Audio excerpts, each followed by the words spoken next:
Data do desaparecimento, São Paulo, ano de 1989.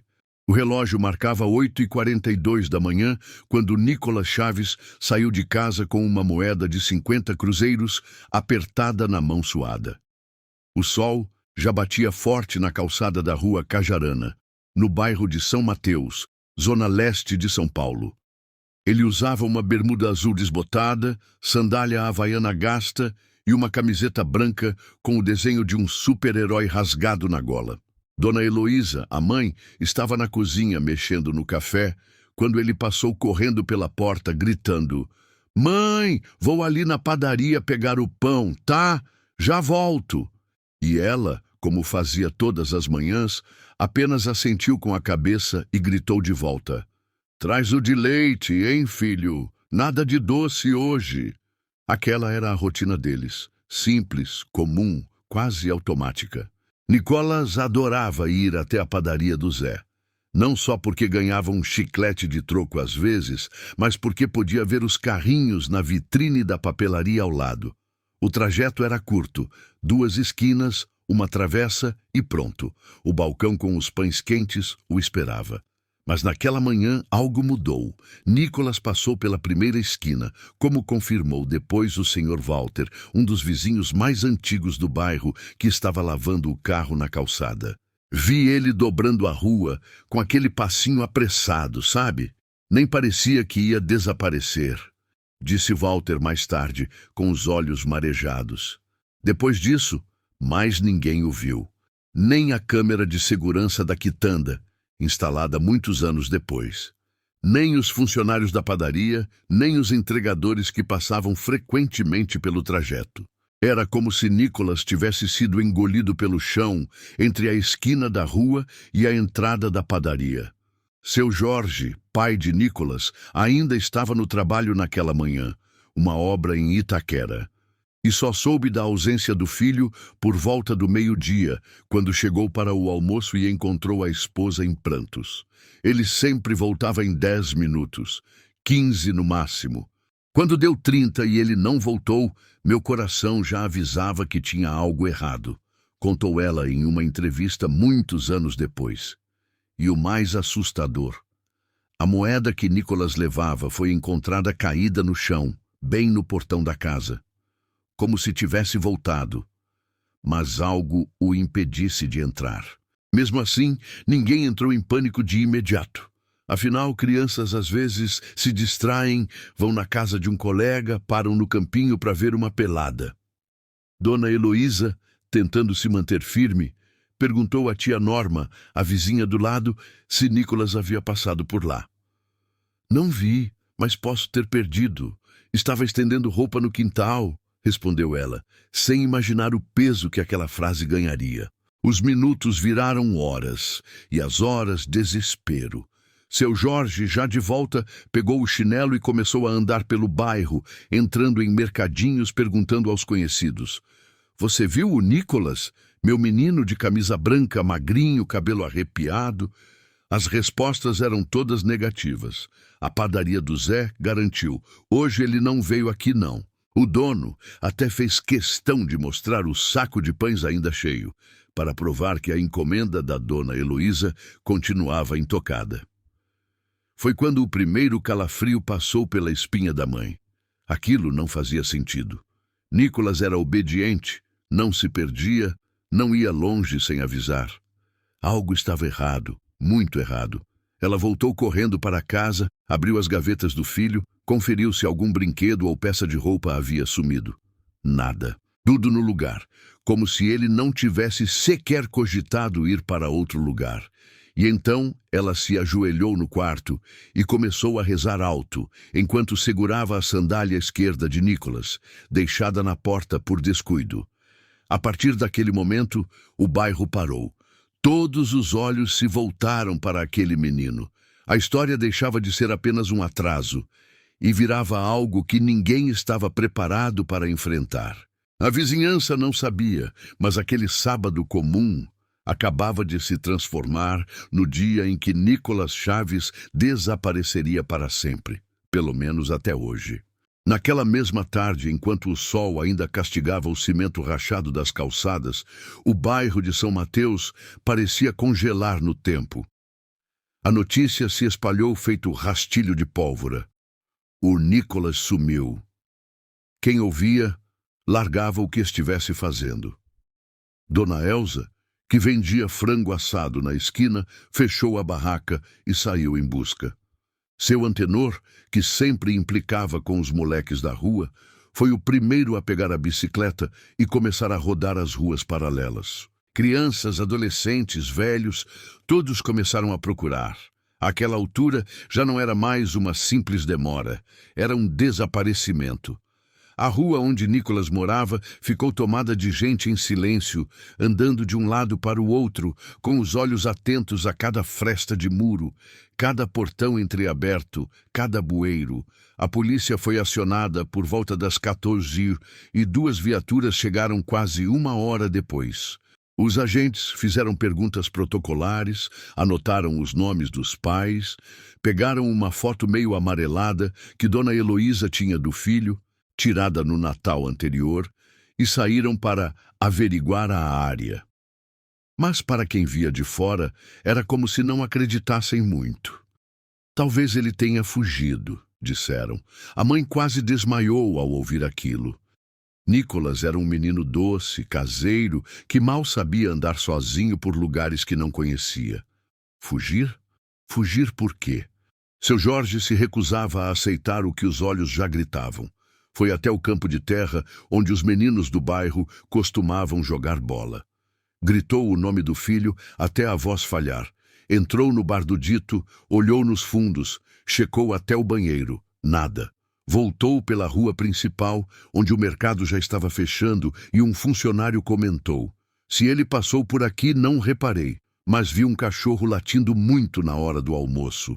Ficou parado ali na esquina, meio inquieto, sabe?" Na hora, ninguém deu importância, mas depois esse detalhe não saía da cabeça do pai. "Cães sentem coisas", ele dizia. "Sentem o que os olhos humanos não veem." E aquele cachorro, parado na esquina, olhando para o vazio, talvez tenha presenciado o momento exato do que ninguém mais viu. Enquanto isso, dentro de casa, Dona Heloísa começou a reunir os pertences do filho. Um caderno com o nome escrito em letras grandes, uma blusa preferida que ele usava nos domingos, um brinquedo desmontado em cima da cama. Era como se cada objeto gritasse a presença dele. Mas só havia silêncio. Tia Norma, que acompanhava tudo da varanda, chorava calada. Era como perder um neto. Ela se lembrou de ter ouvido passos correndo na rua naquele dia, mas não sabia se era Nicolas ou outro menino. Os detalhes se embaralhavam. A cabeça já não colaborava. E assim o tempo foi passando, arrastado e cruel. O céu escureceu e a energia caiu por alguns minutos, coisa comum na região na época. O breu fez o coração dos moradores acelerar. Era como se o bairro inteiro estivesse mergulhado num luto sem corpo, numa tragédia sem nome, um desaparecimento sem trilha. A sensação era de que o tempo tinha parado ali. A cada minuto que passava, a esperança diminuía. Mas ninguém dizia isso em voz alta. Todos tinham medo de admitir.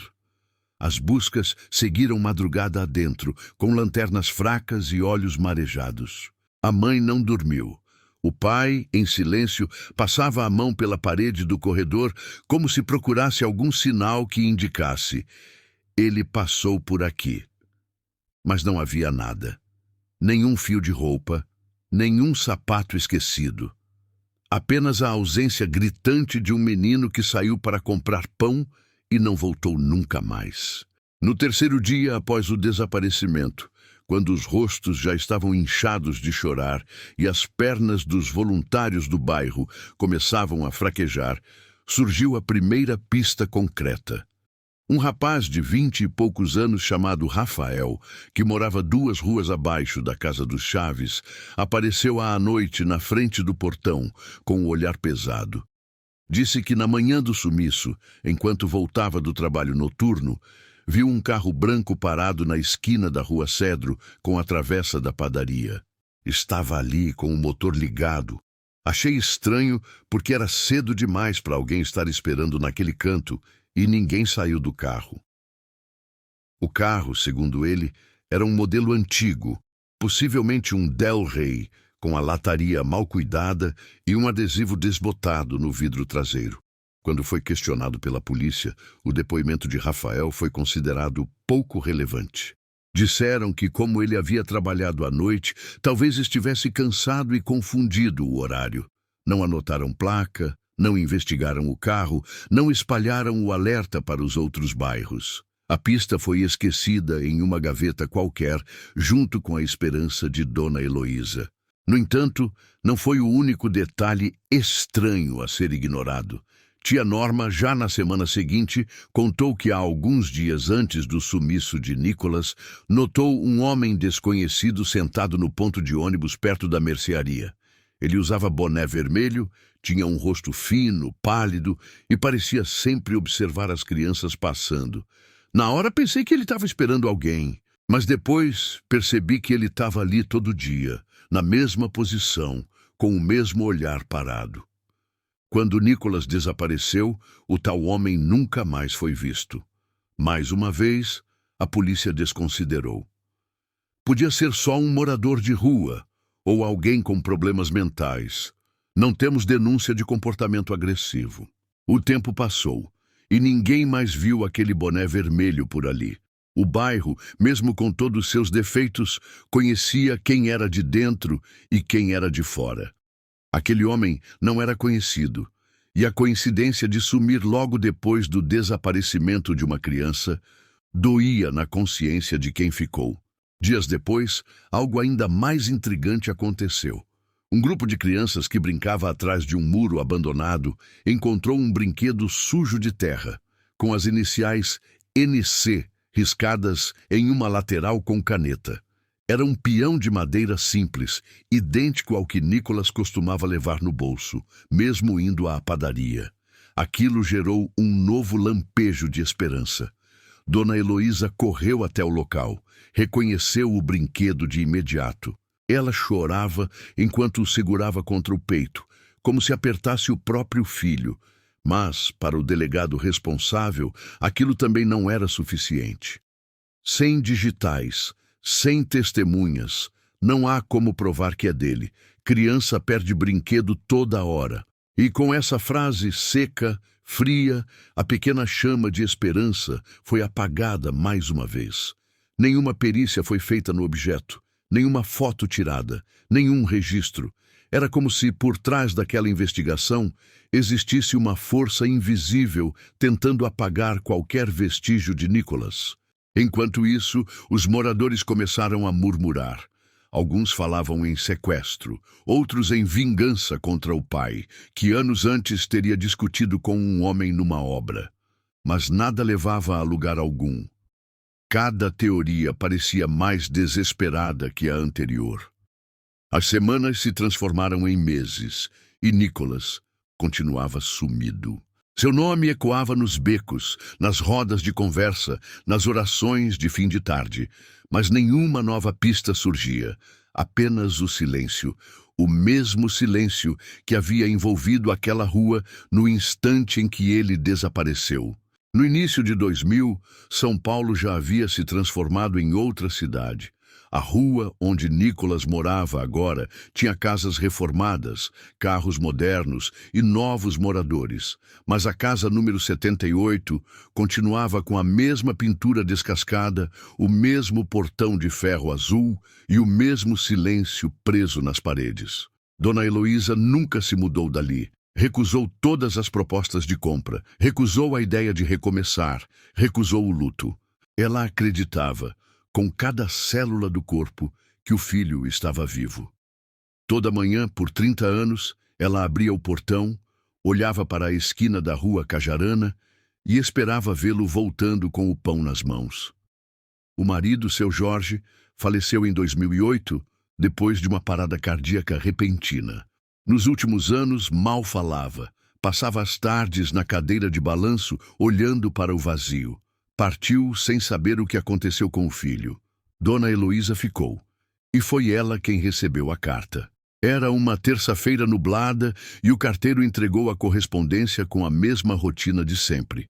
Contas, panfletos, revistas atrasadas. Mas havia um envelope pequeno, envelhecido, com a caligrafia tremida, sem remetente, sem endereço de origem. Apenas o nome dela, completo, e a casa número 78. Ela estranhou, hesitou em abrir. Sentou-se à mesa, respirou fundo e rasgou o lacre. Dentro, havia apenas uma folha de papel pardo, dobrada ao meio, com 4 palavras escritas em letras maiúsculas. Ele ainda está vivo. Nenhuma assinatura, nenhum outro detalhe, nada mais. O papel tinha cheiro de poeira e as bordas estavam manchadas, como se tivessem sido molhadas e depois secas ao sol. A letra parecia de alguém tremendo, talvez com medo, ou talvez forçado. Ao ler aquilo, as mãos de Dona Heloísa tremeram e ela deixou o papel cair no chão. Não conseguia se mover. Era como se todos os músculos do corpo tivessem sido desligados. Um turbilhão de memórias explodiu de uma vez.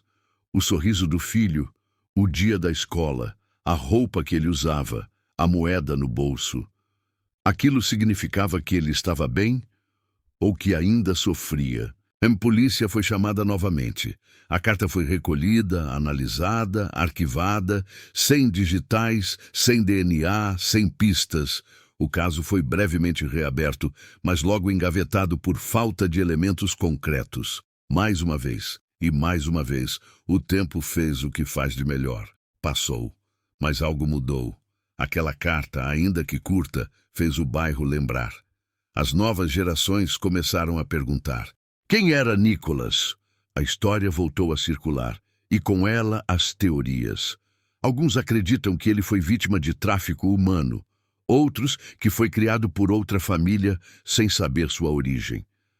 Há quem diga que a carta veio de alguém arrependido, talvez o próprio Nicholas ou alguém próximo. Mas a verdade, aquela que importa, continua trancada em algum lugar que ninguém consegue alcançar. O que aconteceu naquela manhã de 1989 continua sendo uma pergunta sem resposta. Dona Heloísa ainda vive na casa. Todos os dias, ela varre a calçada, troca a flor do altar com a foto do filho e mantém a porta entreaberta, como fazia quando ele saía para a padaria. Ela não chora mais, mas também não sorri. Apenas espera. Espera como quem sabe que o tempo, por mais cruel que seja, às vezes ainda tem contas a acertar.